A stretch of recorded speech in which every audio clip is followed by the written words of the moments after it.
Hello, my name is Kyle Hoops, and I am currently the fellow at the farm at South Mountain. The farm at South Mountain is broken up into two different groups. There is the Gather and Grow Initiative, which I am a part of, and then there's the commercial farm. The Gather and Grow Initiative is focused on improving access to food staples to help combat food deserts and to provide an educational location for the community, in addition to reaching out into the community to help improve their fellowship and to get people involved in the day-to-day aspects of farming and learning to grow their own food. The farm is currently broken up into three different areas within Gather and Grow. There's the aquaponic systems, there's the Gather and Grow learning garden, and then is our community outreach programs. The aquaponic system is further broken down into two subcategories. The first is our tabletop system, which is designed for educational purposes. As you can see, this is a system that we recently showcased at the South Mountain Community College STEAM Festival. The system is designed to allow fish to generate ammonia, which is then moved into a proprietary bacteria chamber that converts that ammonia into nitrate, which then the plants absorb through the root systems, and then they return clean water back to the fish. So this isn't a closed cradle to cradle system that can showcase nutrient cycles, symbiotic relationships, complex systems, and once again, the cradle to cradle approach. This system has been designed to go into classrooms. It is an easy system to use, and is designed so that teachers can showcase this to students to start the educational process as soon as possible. The second subcategory of the aquaponics system is the proprietary commercial system, which is currently being developed. Right now, it is currently sitting right about a 500-gallon system, which we can use to generate anything from basil herbs up to broccoli and asparagus. The system is designed as a larger version of the tabletop system, in which we use fish, which are located in the trash cans, to generate the necessary ammonia, which is converted into nitrates to feed the plants. Once again, this system is designed to be used in the community to allow people access to clean or fresh food that they can grow themselves. It is designed to be fitting into a more encased area or to a smaller area. Thus, not people don't have a lot of room in which to plant in some of these South Mountain communities, especially with dense population. So this is a way to help allow them access to fresh food, but at the same time not necessarily limiting their abilities to farm in a way that they have to have massive expanses of land. This is something they can do, on a balcony or in an enclosed area. The second aspect of the fellowship of the farm is the gather and grow, which is the learning garden. This is a small plot that is located within the farm. It has 16 subplots located within the garden itself. Each of these plots are designated as a learning and growing opportunity for those who choose to come and visit the farm. The current plots are divided into two groups. The first group, which is half of them, is managed by the fellows at the farm, so that way there's continually plants growing to showcase different varieties of plants, different varieties of watering techniques, growing techniques, how to harvest. So there's always something growing within the farm.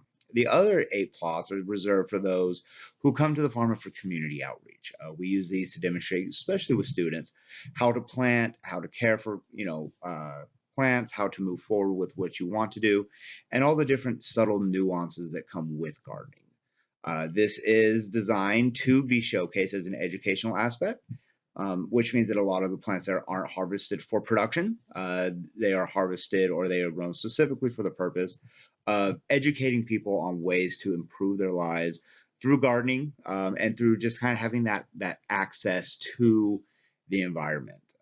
Our boss on the farm, Greg Ronell, often quotes that we're as a community we are one generation removed from farming. What this means is that most of us can go back and trace, maybe if our parents didn't have a farm, then definitely most of our grandparents had some form of farm in which they grew their own food. This generational gap has led to a decrease in people's interaction with the environment.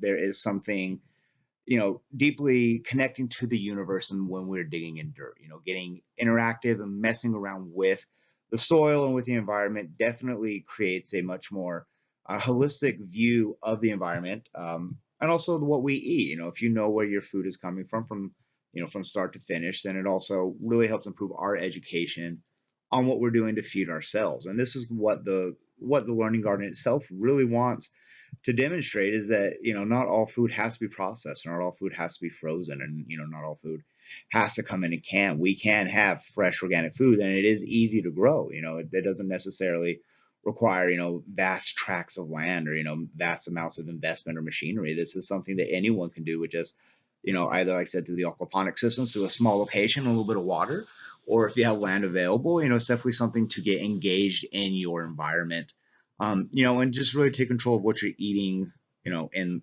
your individual diets and in your individual lives, and controlling that aspect of what you're doing.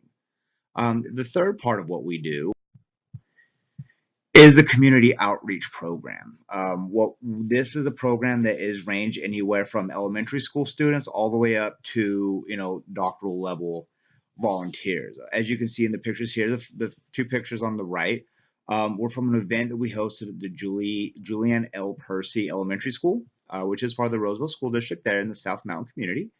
They have recently undertaken the adventure of wanting their students to be deeply engaged in growing food and in the environment, and in gardening and those things. So they got a volunteer group to come out and help them build their own boxes, their own gardening boxes.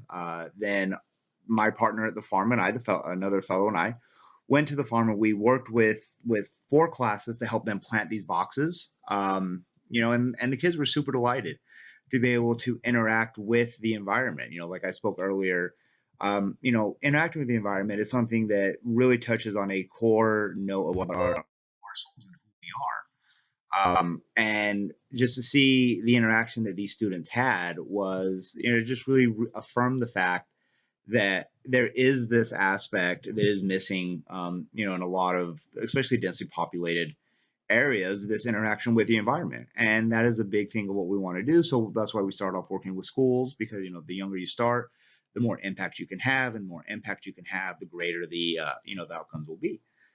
Additionally, we also partner with, the South Mountain community colleges, different volunteer groups. We have a lot of veteran volunteer groups who are wanting to give back. Phoenix outreach programs, Phoenix leadership programs, all of which want to give back to the community.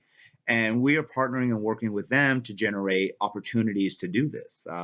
We are using them to work on the aquaponic systems, in the learning garden. We're using them to help us build new planting boxes, help us maintain what we have, to help us, move soil and different aspects like that. So it's really about just using the resources that we have within the farm to reach out as a group, to get these people involved, and to get different groups involved across all spectrums of the South Mountain area. It is incredibly diverse, demographic located within the Phoenix area. And so we want to make sure that we are justly representing that within our volunteer efforts, all the way from, elementary schools all the way up to doctoral programs. And once again, as we reach across these different, you know, these broad avenues and these different platforms of, experience and demographics, we are learning what we can do as a farm to better improve the experience of those who are involved and those who we're trying to help. So in conclusion, the fellowship at the farm at South Mountain is really about reaching out to the community to help make sure that we are providing a bridge from the dense metropolitan area to nature and to who we are as a core individuals as a species. We're doing this through trying to provide access to fresh food. The farm's, southern neighbor is one of the largest food deserts in the Southwest United States. So we definitely want to make sure that we are engaging in the community to help overcome the lack of access to fresh foods. We're doing this with several different initiatives, some of which are, long existing. The Learning Garden is part of those initiatives, but we're also trying to roll out some new initiatives, such as potentially, building a community seed bank from the foods that we are growing in the Learning Garden, so that way we can give back to the community in a new way. We're also working on ways to bring fresh food into people's houses. The aquaponic systems are designed to allow people the ability to access food in a new and inventive way. And then the last part is we just want to make sure that we are engaging the community to help increase their overall education level, and to make sure that they have the tools necessary, the tools and education necessary to be able to provide for themselves and to be able to meet their future needs for organic or at least for food staples, and that they're able to grow and prosper, ensuring that the community itself grows and prospers.